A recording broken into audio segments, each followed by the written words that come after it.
Dear students, मैं doctor पूर्णिमा Dixit BSc second year में paper first inorganic chemistry में coordination compounds हम पढ़ रहे हैं और आगे बढ़ते जा रहे हैं, जिसमें आपने वैलेंस बॉन्ड थ्योरी के बारे में बताया। आपको पढ़ाया गया कि किस तरीके से वैलेंस बॉन्ड थ्योरी ने संकुलों के बनने की प्रक्रिया की व्याख्या की। इसके पश्चात किस तरीके से इलेक्ट्रॉन्स जो कि धातु आयन पे इकट्ठे हो जाते हैं, उनका किस तरह से स्थानांतरण हो जाता है और धातु आयन पर या तो धातु आयन उदासीन होती है या उस पर कोई थोड़ा सा धन आवेश रह जाता है। इसके बाद आपने पढ़ा कि किस प्रकार से चुंबकीय गुण का वर्णन वैलेंस बॉन्ड थ्योरी के आधार पर किया गया। यदि सारे इलेक्ट्रॉन्स युग्मित हैं तो डायमैग्नेटिक संकुल बनते हैं, जबकि यदि कोई भी एक इलेक्ट्रॉन यदि अयुग्मित है तो जो संकुल है वो पैरामैग्नेटिक होगा या अनुचुंबकीय, डायमैग्नेटिक या प्रतिचुंबकीय। तो ये भी आपने पढ़ा। इसके बाद किस प्रकार से अष्टफलकीय संकुल में वैलेंस बॉन्ड थ्योरी के आधार पर संकुलों के चुंबकीय गुणों का एवं ज्यामिति की व्याख्या की गई, जिसमें आपने पढ़ा कि यदि D0, D1, D2, D3 ion हैं तो सदैव कोऑर्डिनेशन कंपाउंड 6 समन्वय संख्या के अष्टफलकीय संकुल बनाने को वरीयता देता है, क्योंकि ऐसी कंडीशन में 6 सिग्मा बंध बनते हैं लिगेंड और धातु आयन के मध्य, और इस प्रकार से अत्यधिक ऊर्जा का निष्कासन होता है और संकुल स्थायी होता है। लेकिन D4, D5, D6 सिस्टम के लिए चूँकि 5D कक्षक हैं और जो इलेक्ट्रॉन्स हैं, आप जानते हैं पहले प्रत्येक D कक्षकों में एक एक इलेक्ट्रॉन भरा जाता है, उसके बाद युग्मन होता है। तो अगर D4, D5, D6 आयन है तो अष्टफलकीय संकुल बनने के लिए अंदर के 2D कक्षक संकरण में भाग लेने के लिए रिक्त होने चाहिए। और ऐसे आपने 2 उदाहरण पढ़े। एक तो कोबाल्ट NH36 जो कि D6 सिस्टम है, और इस प्रकार से 6 इलेक्ट्रॉन जो D कक्षक में उपस्थित हैं वो युग्मित हो करके और 2D कक्षक DX2, Y2 और DZ2 रिक्त कक्षक उपलब्ध कराते हैं। साथ ही एक 4S कक्षक और 3 4P कक्षक, जिनमें आपस में संकरण होता है, और 2D कक्षक तो D2, एक SP3 3P कक्षक। इस प्रकार से इन 6 कक्षकों में आपस में संकरण होता है और 6 ही संकरित कक्षक बनते हैं, जैसा कि आप जानते हैं कि जो कि समान ऊर्जा के होते हैं और निश्चित दिशात्मक समूह के होते हैं, और इसीलिए DX2 और DX2, Y2 और DZ2 कक्षक अष्टफलकीय संकुल बनाने में भाग लेते हैं, क्योंकि यही कक्षक जो है, यही D कक्षक की पालियां अक्ष पर केंद्रित होती है।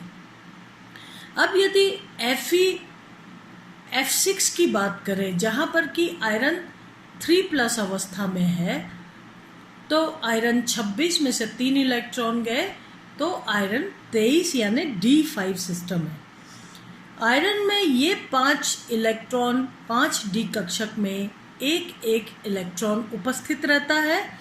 और आप जानते हैं कि ऐसे कक्षक जो कि अर्धपूर्ण हो, पूर्ण रूप से भरे हुए हों या उनमें कोई भी इलेक्ट्रॉन उपस्थित न हो, इसका मतलब डी कक्षक के केस में D0 विन्यास, D5 विन्यास और D10 विन्यास हो, तो ऐसी कंडीशन में अंदर के डी कक्षक अधिक स्थायी होने की वजह से वो उनमें पेयरिंग या युग्मन ऊर्जा का मान अधिक होता है और इसीलिए उनमें पेयरिंग न हो करके बाहर के डी कक्षक हाइब्रिडाइजेशन में भाग लेते हैं और इस प्रकार से Fe(F6)3- जो है बाह्य कक्षक संकुल होता है, जबकि कोबाल्ट NH3 हेक्साएमीन कोबाल्ट 3+ आयन जो है वो डायमैग्नेटिक होता है,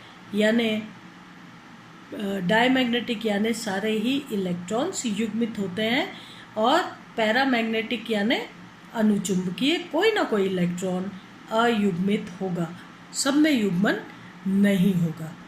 अब इसके बाद D6 तक की बात की। इसके बाद मैंने आपको पढ़ाया था D7 सिस्टम। D7 सिस्टम अगर कोबाल्ट जो है ये +2 अवस्था में है तो ऐसी कंडीशन में ये D7 सिस्टम है।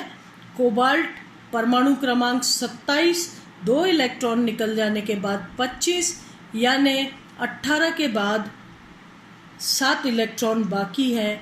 कोबाल्ट 2+ D7 सिस्टम है। D7 सिस्टम में 5-6 इलेक्ट्रॉन के डी कक्षक में युग्मित हो जाने के पश्चात भी एक इलेक्ट्रॉन रह जाता है, जो कि जबकि कोबाल्ट 2+ NH3 जो है ये आंतरिक कक्षक संकुल बनाता है। इसकी व्याख्या वैलेंस बॉन्ड थ्योरी ने ये दी कि यहाँ पर उपस्थित जो 7वां इलेक्ट्रॉन है वो उच्च ऊर्जा स्तर पर चला जाता है। इस प्रकार से 2 डी कक्षक D2sp3 संकरण के लिए उपलब्ध हो जाते हैं और इस प्रकार से जो एक इलेक्ट्रॉन उच्च ऊर्जा स्तर पर उन्नत हो जाता है, चला जाता है, स्थानांतरित हो जाता है, ये आसानी से बाहर निकल जाता है क्योंकि अब ये नाभिक की बहुत ज़्यादा पकड़ में नहीं है। आसानी से इस इलेक्ट्रॉन के निकल जाने के कारण कोबाल्ट जो है +2 से +3 में ऑक्सीकृत हो जाता है। इसलिए कोबाल्ट 2+ एक अच्छा अपचायक है। खुद कोबाल्ट 2+ से कोबाल्ट +3 में ऑक्सीकृत हो जाता है, यानी ये इलेक्ट्रॉन डोनेट करता है, एक अच्छा अपचायक है। इसके बाद आपने पढ़ा था D8 सिस्टम के लिए। D8 सिस्टम वर्ग समतलीय संकुल बनाता है। उदाहरण के तौर पर देखा जाए तो निकिल के लिए हम देखते हैं निकिल NH3 निकिल 28 परमाणु क्रमांक है और 2+ अवस्था में इसमें इलेक्ट्रॉन की संख्या है 8। D8 सिस्टम निकिल में 8 इलेक्ट्रॉन डी कक्षकों में उपलब्ध होते हैं। जब 4 NH3 लिगेंड्स निकिल के पास आते हैं तो ये 8 इलेक्ट्रॉन्स में युग्मन हो जाता है। इस प्रकार से एक डी कक्षक DsP2 हाइब्रिडाइजेशन के लिए उपलब्ध हो जाता है।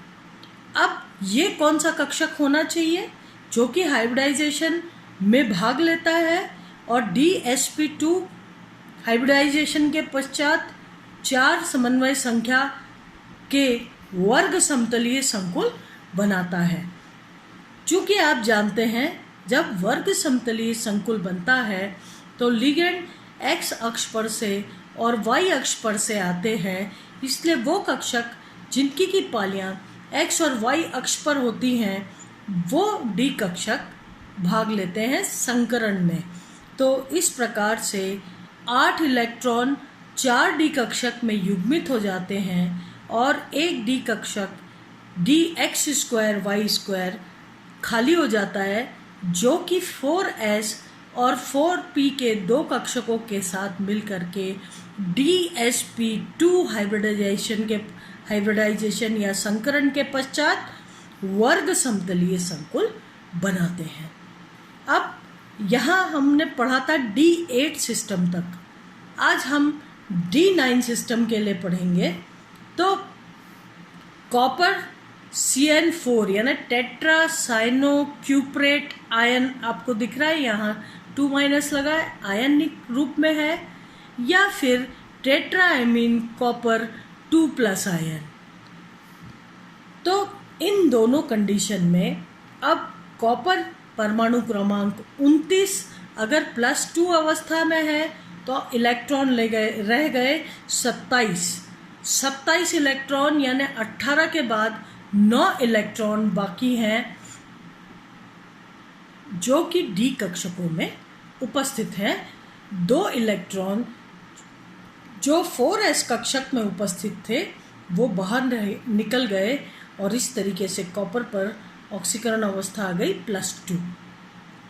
कॉपर CN4 या NH3 D9 सिस्टम के केस में वैलेंस बॉन्ड थ्योरी ने ये कहा कि इनके भी वर्ग समतलीय संकुल बनते हैं, लेकिन वर्ग समतलीय संकुल के लिए यदि इलेक्ट्रॉन्स का डी कक्षकों में युग्मन भी हो जाए तब भी 9 इलेक्ट्रॉन होने के कारण कोई भी डी कक्षक उपलब्ध नहीं हो सकता। ऐसी कंडीशन में 9 में से 8 इलेक्ट्रॉन तो डी कक्षकों में युग्मित हो जाते हैं, 3D कक्षकों में युग्मित हो जाते हैं। और जब इसका चुंबकीय आघूर्ण लिया गया तो जहां एक इलेक्ट्रॉन के लिए 1.7 के आसपास म्यू का मान होना चाहिए, चुंबकीय आघूर्ण का मान होना चाहिए, वहीं ये करीब 0.1 या 2 के करीब आया। यानी जहां इसे अयुग्मित इलेक्ट्रॉन के लिए 0 म्यू के मान को होना चाहिए, जबकि एक अयुग्मित इलेक्ट्रॉन के लिए इसको 1.7 के करीब होना चाहिए। ये मान 0.9, 0.8 इस प्रकार से आया। इसका मतलब ये हुआ कि अगर वर्ग समतलीय संकुल बन रहा है तो ये एक इलेक्ट्रॉन ज़रूर यहाँ से खाली होकर के कहीं उच्च ऊर्जा स्तर पर चला जाता होगा, और ये इस प्रकार से 4p कक्षक में शिफ्ट हो जाता है। वैलेंस बॉन्ड थ्योरी ने ये समझाया कि जब कॉपर NH3 या CN4 संकुल बनाता है, ऐसी कंडीशन में D9 सिस्टम 9 इलेक्ट्रॉन में से 8 इलेक्ट्रॉन का युग्मन 3D कक्षक में हो जाता है और एक इलेक्ट्रॉन उच्च ऊर्जा स्तर पर जा करके एक डी कक्षक को रिक्त कर देता है, जो कि dsp2 संकरण के साथ वर्ग समतलीय संकुल बनते हैं। और जहां एक इलेक्ट्रॉन के लिए चुंबकीय आघूर्ण का मान 1.7 करीब आना चाहिए था, वो 1.7 न आकर के करीब 0.9 या 1 के करीब आता है। तो ये इस बात की पुष्टि करता है कि एक इलेक्ट्रॉन पूर्ण रूप से जो है ये अकेला नहीं है, ज़रूर इसका चुंबकीय आघूर्ण का मान 0 और 1.7 के बीच में आ रहा है, तो कहीं इसका कुछ आधा अधूरा युग्मन होना चाहिए, जिसको कि बाद में समझाया गया। तो इस तरीके से कॉपर के केस में एक अयुग्मित इलेक्ट्रॉन होता है तो इनका चुंबकीय आघूर्ण जो है कॉपर निम्नतम अवस्था में भी एक इलेक्ट्रॉन अयुग्मित है, और कॉपर संकरित अवस्था में भी एक इलेक्ट्रॉन अयुग्मित है, तो इन दोनों के चुंबकीय आघूर्ण का मान समान होना चाहिए, लेकिन ऐसा नहीं होता है। यहाँ पर कॉपर निम्नतम अवस्था में एक इलेक्ट्रॉन के लिए 1.7 के आसपास चुंबकीय आघूर्ण आता है, वहीं कॉपर 2+ आयन से जब संकरण होता है इस आयन में, तो इनके चुंबकीय आघूर्ण का मान घट करके करीब करीब 0.9 जो है BM हो जाता है। आज हम यहाँ तक पढ़ रहे हैं, इसके आगे कल हम वापस कंटिन्यू करेंगे। धन्यवाद।